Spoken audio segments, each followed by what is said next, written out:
안녕하세요. 사도행전 공부 오늘 36번째 시간입니다. 사도행전 20장 17절부터 38절까지입니다. 바울의 선교 여행이 이제 끝나가는 대목입니다. 마지막으로 밀레도에서 사람들에게 고별 설교를 합니다. 특별히 에베소에 있는 장로들을 초청해서 자신의 각오를 피력합니다. 그게 대단히 비장해요. 그 고별 설교 혹은 고별 연설이 끝난 다음에 가이사랴를 거쳐서 예루살렘으로 들어갑니다. 선교 여행 끝나고 첩보당해서 쭉 저 로마까지 호송당하는 이야기가 이 사도행전 후반부를 장식합니다. 일단 그 밀레도가 그 지리적으로 어딘가 여러분들이 앞에서 몇 번 봤기 때문에 아실 테지만 한 번 더 확인해 보겠습니다. 보십시오. 여러분 화면에 지도 보이시죠? 에베소가 있습니다. 한가운데요. 에게해의 바로 오른쪽, 성경에서 주로 아시아라고 부르는 그 지역의 아랫부분으로 내려오면 에베소가 있고 밀레도가 있습니다. 좀 위로 올라가면 드로아가 있죠. 아주 그 유명한 곳입니다. 드로아에서 배를 타고 밀레도까지 왔습니다. 에베소에는 들리지 않았어요. 그 이유가 뭔지는 우리가 정확하게 모릅니다. 밀레도에서 사람을 에베소에 보내서 장로들을 데리고 오게 했습니다. 그럼 밀레도에서 이제 배를 타고 몇 군데 거쳐서 두로, 돌레마이, 가이사랴, 그리고 예루살렘 여기까지 갑니다. 오늘 우리는 밀레도에서 행한 이 바울의 마지막 설교 혹은 연설을 보겠습니다. 성경을 먼저 좀 보실까요?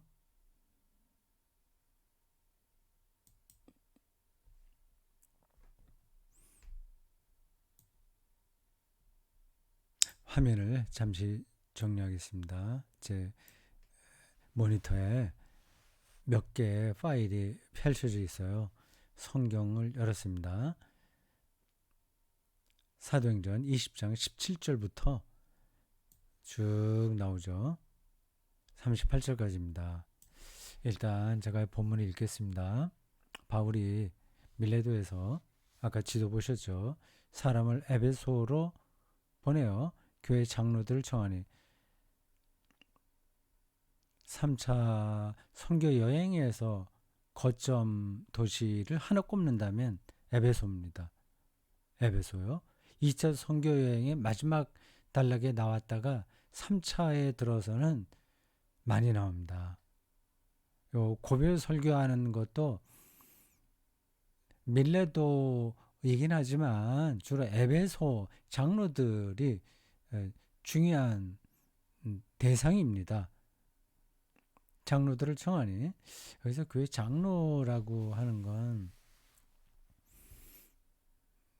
바울이 활동할 때 이미 그런 장로가 배출될 정도로 그 에베소에 그리스도 교회가 자리를 잡았는지에 대해서는 그렇게 확실하지 않습니다. 우리 이 강의 안을 읽을 때 나오겠습니다만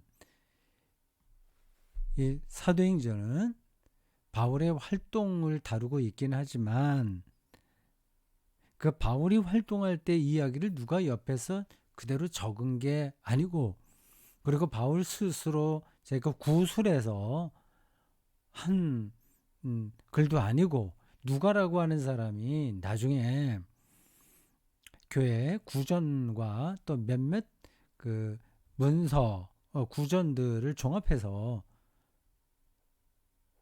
편집하여 쓴 글입니다. 그러니까 바울 이야기가 객관적으로 타당하게 나오는 것도 있지만 그렇지 않은 것도 있어요. 누가의 시각이 중요한 겁니다. 누가가 살던 그 시대가 그쪽으로 반영될 수 있어요. 그 두 사이에는 시간적인 차이가 제법 큽니다. 바울은 그 40년대에 활동을 했겠죠. 아니요, 40년, 50년대. 저는 이제 40년, 50년대입니다. 60년대에 죽었어요. 그리고 이 사도행전을 기록하고 있는 누가는 한 80년대 사람입니다. 상당히 시간의 차이가 있죠.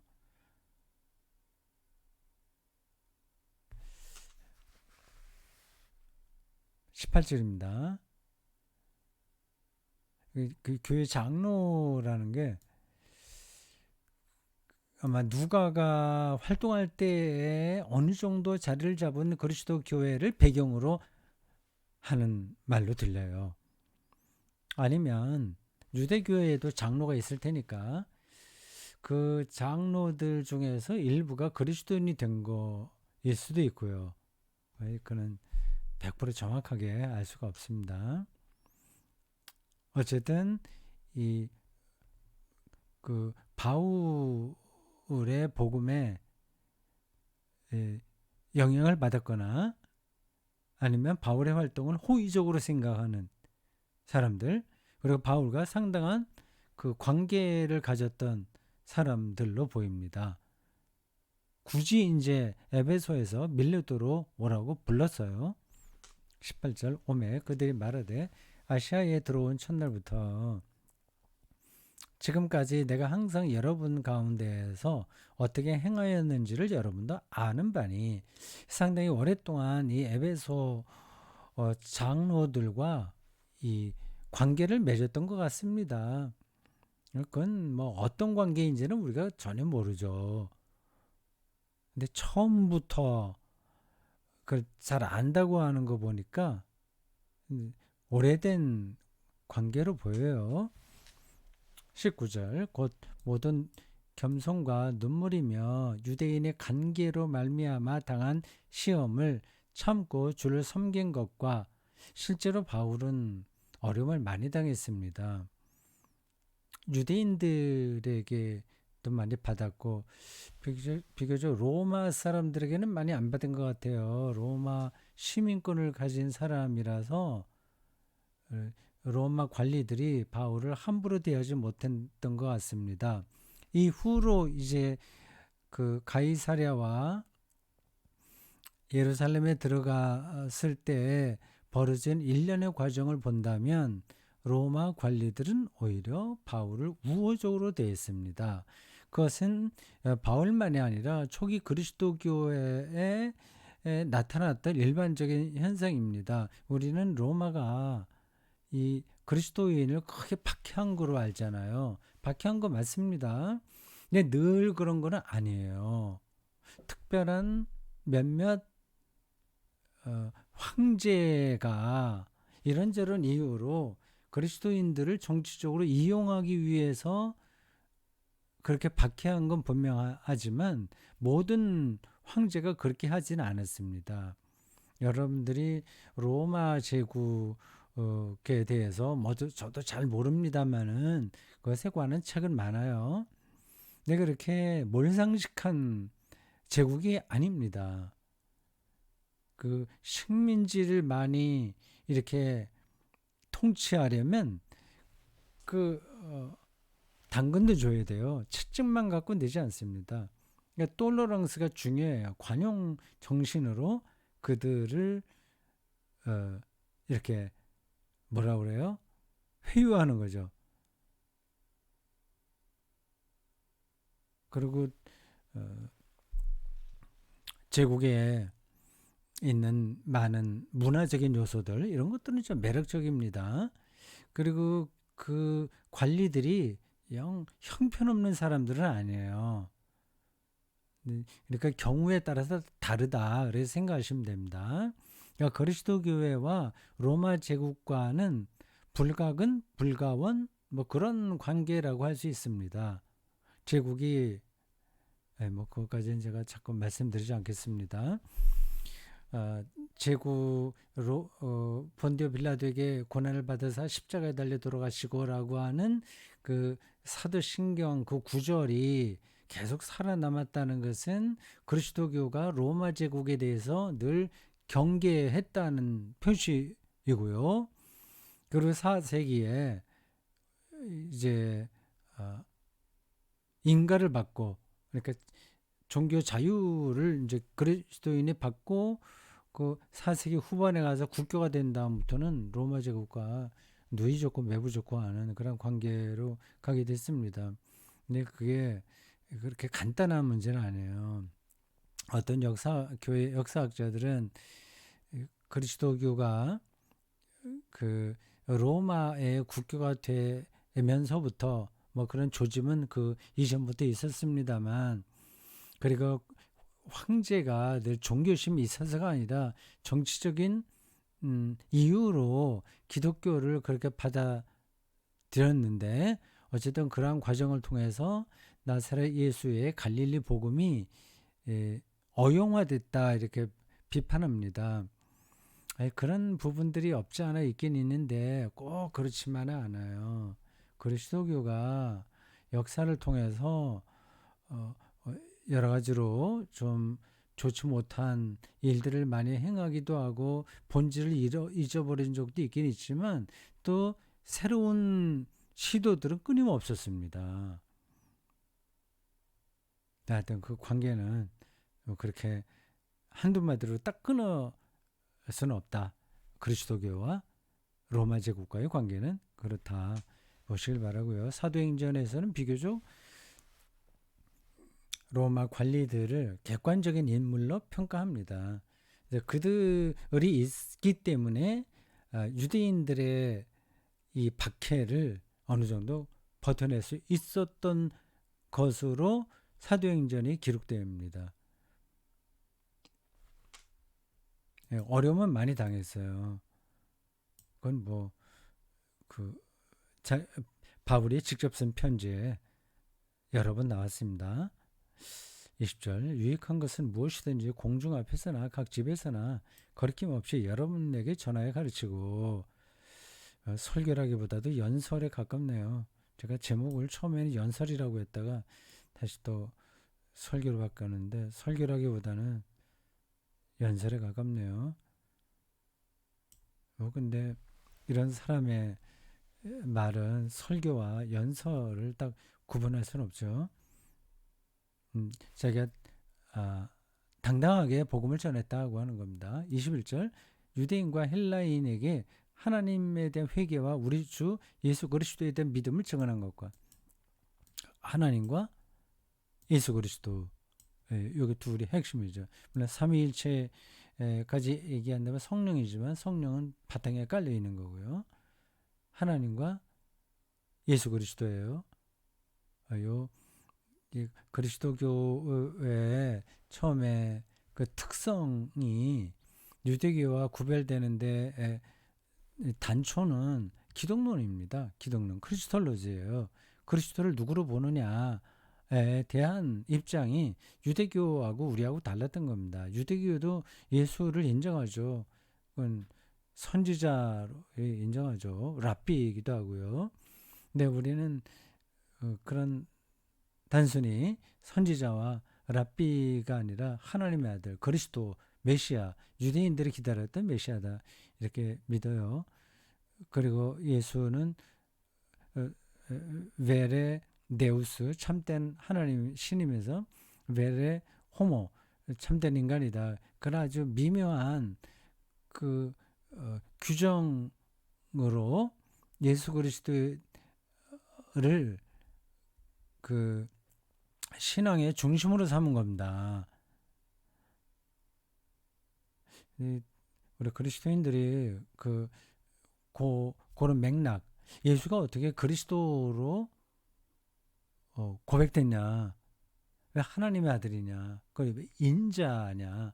하나님의 아들이면서 인자. 그 서로 모순되는 것 같은 게 왜 그렇게 되냐?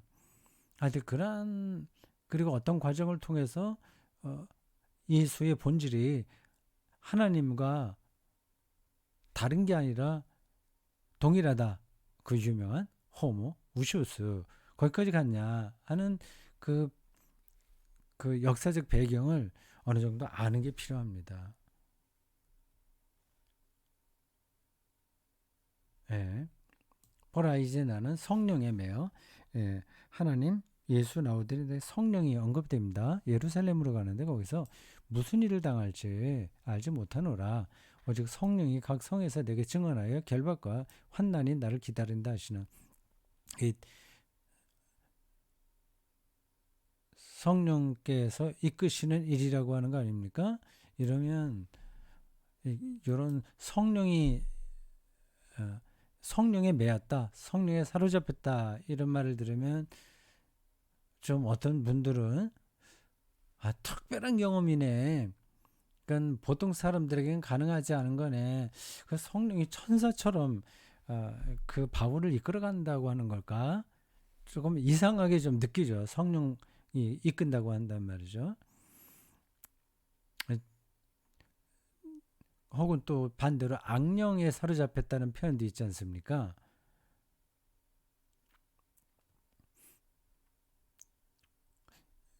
그러니까 성령에 사로잡혔다고 말하지 않으면 안 되는 어떤 강력한 경험을 가리키는 거예요.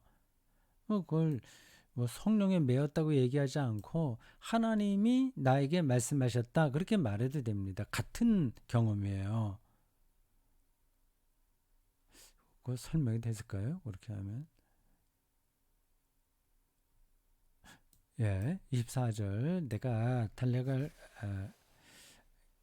길과 주 예수께서 받은 사명, 주 예수께 받은 사명, 소명이죠.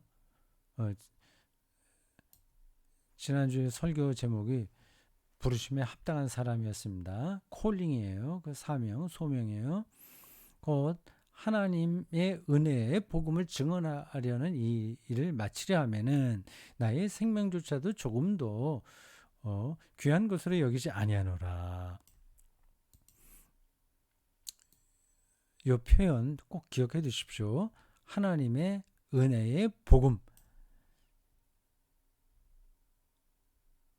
하나님, 은혜, 복음. 세 단어가 이렇게 병렬로 연결되어 있습니다. 하나님의 은혜. 보통 사람의 은혜가 아니라 하나님의 은혜예요. 그래서 사람이 줄 수 없는 그러한 선물입니다. 복음이 바로 그와 같다는 거죠. 그게 뭘까? 그걸 여러분들이 더 진지하게 생각해 보시기 바랍니다. 근데 저런 경험이 없으니까 뭐 일비하느라고 정신없어요. 물론 저도 그러한 일상에서 벌어지는 이전 투구와 같은 일에 휘둘릴 때가 있긴 있어요. 근데 금방 빠져나옵니다. 저는. 물론 저보다 내공이 더 깊은 사람들은 아예 그런 데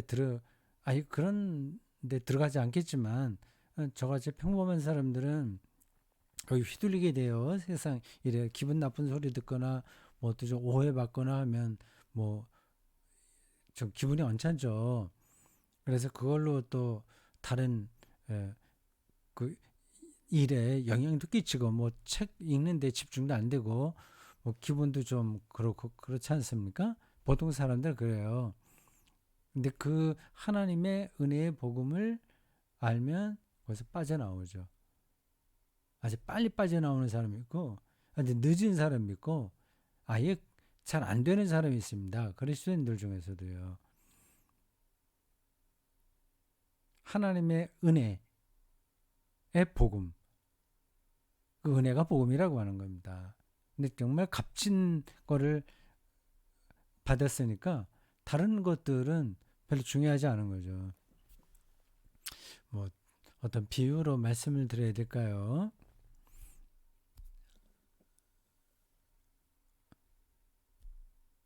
그냥 지나가겠습니다. 또 제가 설교하는 시간도 아니기 때문에 그렇습니다. 하나님만이 우리에게 줄 수 있는 생명의 능력, 삶의 기쁨, 환희, 이런 것들이죠. 그냥 아주 그냥 간단하게 비유적으로 말씀드리면 이런 게 중요해서 제가 지나가려다가 또 다시 비유로 말씀드립니다. 걷는 것을 정말 기뻐한다면 다른 것들은 좀 없어도 아무 상관없잖아요. 집안에서 아침에 일어나서 이렇게 침대에 내려와서 두 발을 딛고 서요. 얼마나 그게 신기한 겁니까? 따지고 보면 중력이 있고 내가 중심을 잡을 수 있는 어떤 신체 활동이 가능하기 때문에 설 수 있는 거 아니겠어요?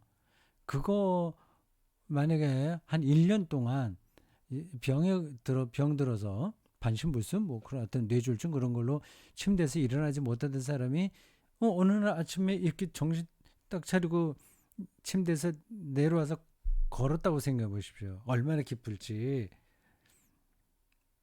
근데 늘 그러한 순간을 포착하는 거죠. 이제 비유적으로 드리는 말씀이에요.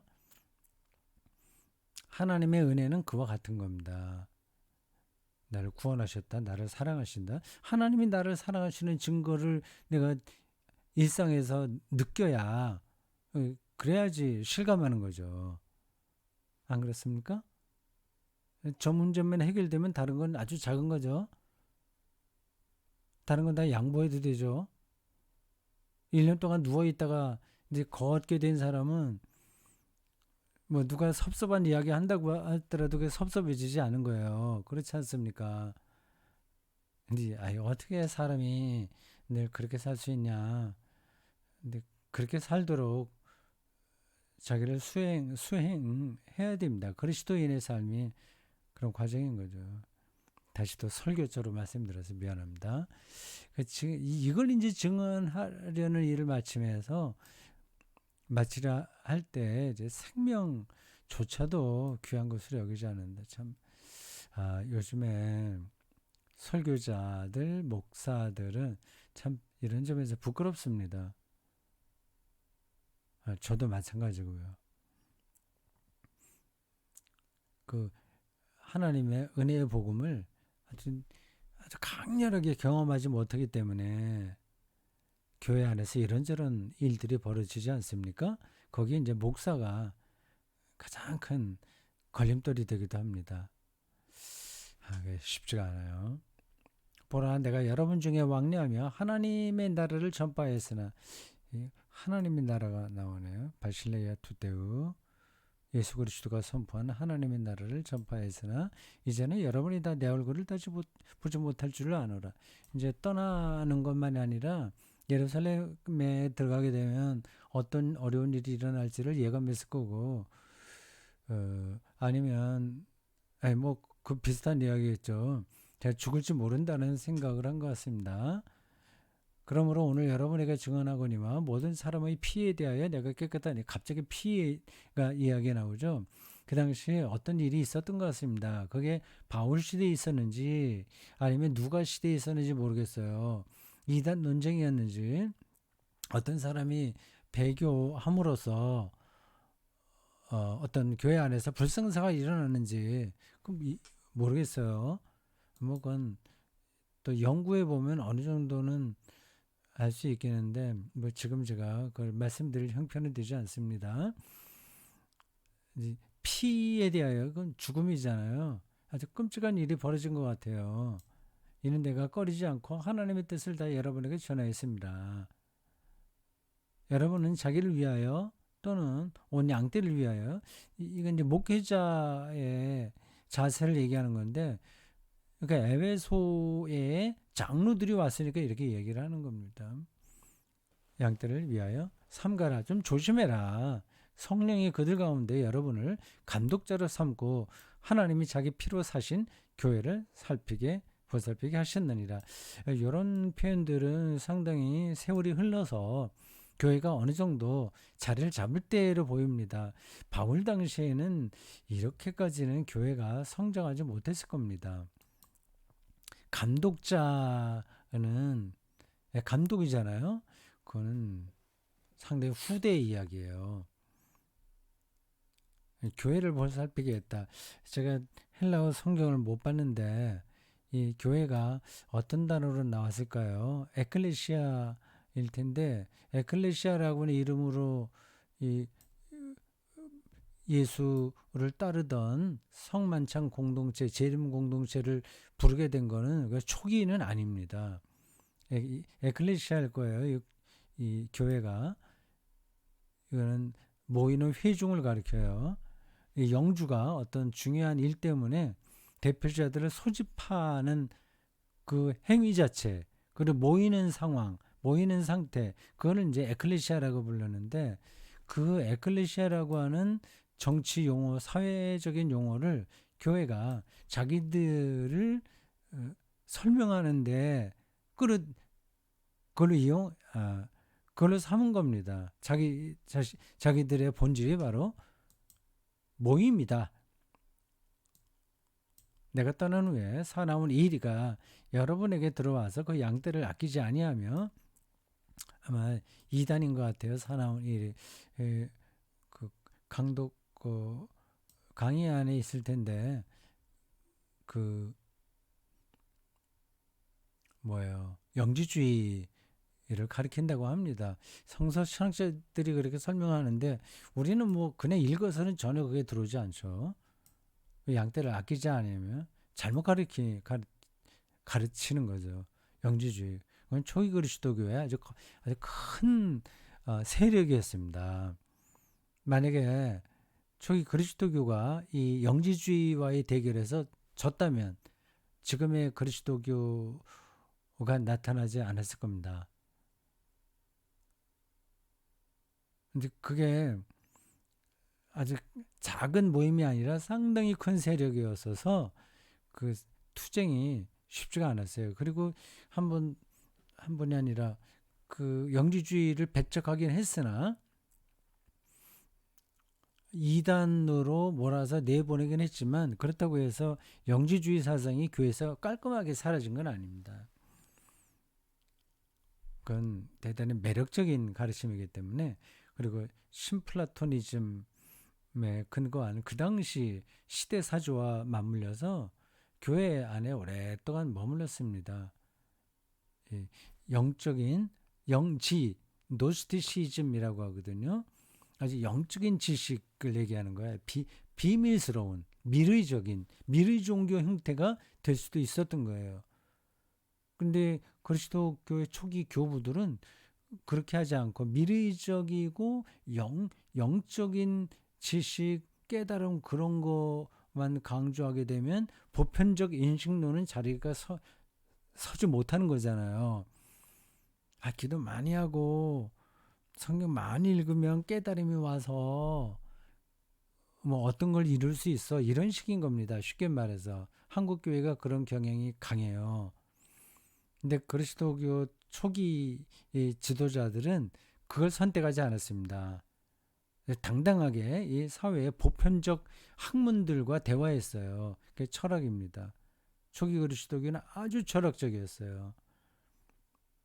이제 진리를 이야기할 때 그러한 그 플라토니즘 또 아리스토텔레스주의 또 스토아주의 뭐 이런 것들과 대화하지 않으면 이건 이제 그 주류 세계에 낄 수가 없었습니다.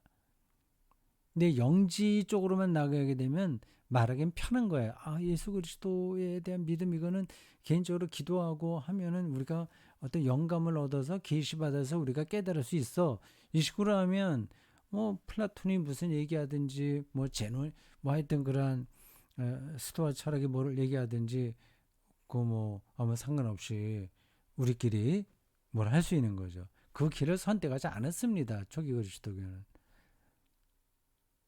오늘은 어떻게 성경 본문만 보다가 그 강의하는 못 볼 것 같네요. 또한 여러분 중에서도 제자들을 끌어 자기를 따르게 하려고 어그러진 말을 하는 사람들이 일어날 줄을 내가 아노라. 예. 뭐 이건 지금도 마찬가지예요. 예. 이 서로 생각들이 다릅니다. 의도적으로 나쁘게 가르치는 사람도 있고 자기도 모르게 그렇게 가는 사람들도 있어요. 근데 이럴 때 뭐 가톨릭 교회는 뭐 수직적이기 때문에 그런 게 좀 덜한데 개신교회는 뭐 엄청나죠. 근데 이럴 때는 이제 신학자들이 큰 어떤 중심을 잡아줘야 되는데 우리나라 개신교회에서는 신학자들도 힘이 없어요. 대형교회 목사들이 신학자들보다 더 교권이 강합니다. 신학자들 말 잘못했다가는 다 불려가서 이제 심판받죠. 종교재판 받는 식으로 그렇게 됩니다. 그러니까 신학자들이 조심조심합니다. 31절. 그러므로 여러분이 읽게요. 내가 3년 반이나 밤낮 쉬지 않고 눈물로 각 사람을 훈계하던 것을 기억하라. 지금 내가 여러분을 주와 및 그 은혜의 말씀에 부탁하노니 그 말씀이 여러분을 능히 든든히 세우사 거룩하게 하심을 입은 모든 자들 가운데 기업이 있게 하시리라. 33절. 내가 아무의 은이나 아주 좀 독특한 그 바울의 입장이 여기 나와요. 의복을 탐하지 아니하였고 여러분이 아는 바와 같이 이 손으로 나와 내 동행들이 쓰는 것을 충당하여 보통 자비랑 성교라고 하죠. 이 이야기가 여기 말고 다른데 직접 쓴 편지에도 나올 겁니다. 여긴 바울의 연설로 나오고 있어요. 그 당시에는 그렇게 할 수밖에 없을 겁니다. 없었어요. 이런 걸 근거로 해서 요즘도 이중직 해야 된다. 목사가 일반 신자들이 먹고 사는데 바쁜데 그 그냥 교회에서 그냥 주는 것만 받아서 되냐 뭐 그런 얘기도 하는데 그거는 바람직하지 않습니다. 왜 그런지는 제가 여기서 길게 설명하지 않겠어요. 그건 다 형편에 따라 다른 거기도 하고 초기 그리스도의 제도가 오늘 우리들에게 그대로 적용되는 건 아니잖아요. 그리고 그 당시에는 전업 설교자, 전업 목회자들 신학교를 졸업해서 뭐 등등 그런 것들이 아직 정립되기 전입니다. 그리고 신학이 하나의 전문 영역으로서 발달하지도 않았고요. 그냥 예수를 전하기만 하면 돼요. 근데 평신도로서 열심히 있으면 그러면 교회 지도자가 될 수 있습니다. 근데 지금은 또 안 그렇잖아요. 범사에 여러분에게 모본을 보여준 바와 같이 수고하여 약한 사람들을 돕고 또 주 예수께서 친히 말씀하신 바 주는 것이 받는 것보다 복이 있다 하심을 기억하여야 할 것이니라. 난 이게 예수님께서 주는 것이 받는 것보다 복이 있다 이렇게 말씀하신 거를 기억을 못 하겠어요. 어디에 있나요? 제가 잘 찾지는 못했는데 이 비슷한 뉘앙스로 말씀하신 적은 있을지 모르나 이런 식으로 얘기하지는 않았을 겁니다. 이건 뭐 예수의 말씀이라기보다도 일반적인 그 훈계, 뭐 교장 선생이 할 만한 훈계 이런 정도인데 모르겠습니다. 이것도 아마 그 당시 어떤 특별한 상황이 있어서 이런 말이 나온 것 같아요. 자, 그렇게 하고 이 말을 한 후 무릎을 꿇고 모든 사람들과 함께 기도하니 크게 울며 바울의 목을 안고 입을 맞추고 다시 그 얼굴을 보지 못하리라 한 말로 말미암아 더욱 근심하고 배에까지 그를 전송하니라. 아멘. 이렇게 해서 20장이 끝나요. 21장부터는 이제 예루살렘으로 가는 이야기입니다. 사도행전이 28장까지 있어요. 이제 8장 남았습니다. 자, 이 윈도우 캡처에서 받은 성경은 됐고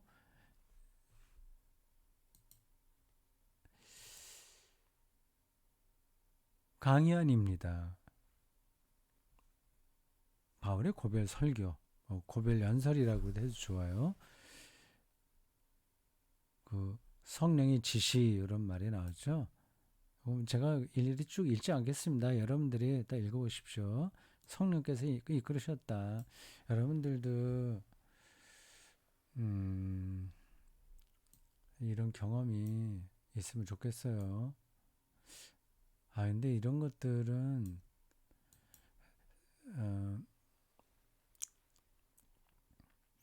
이렇게 눈에 보이게 손금 들여다보듯이 말할 수 있는 건 아니에요. 그 영인데, 바람과 같은 영인데 그걸 어떻게 경험하겠습니까? 제가 종종 시인의 경험이 중요하다고 말씀드렸죠. 시인은 어떤 사물이 자기에게 말을 건다고 경험해요. 근데 보이지는 않는 거죠. 들리지는 않아요. 성령의 지시도 그와 비슷한 겁니다. 그걸 그 사물이 자기에게 말을 거는 걸 알려면 그 사물의 이치 뭐 등등 두루두루 뭐 눈에 보이지 않는 관련성 이런 것도 알아야 되잖아요. 성령에 대해서 많이 알려면 공부도 해야 되고 하나님, 예수 그리스도, 그 하나님 나라, 구원, 평화 뭐 등등 그런 것에 대해서 상당한 이해와 경험이 있어야 되겠죠. 저절로 되는 게 아닙니다. 그냥 울고불고 뭐 밤새도록 기도한다고 해서 이런 문제가 해결되는 게 아니에요. 누가의 삶의 자리. 삶의 자리 이건 성서신학에 나오는 신학 용어예요. 지츠 임 레벤 독일어로 그렇게 돼 있어요. 그러니까 이 바울의 이야기이긴 하나 누가가 놓인 그 자리가 중요하다 그 얘기입니다. 연관되어 있어요.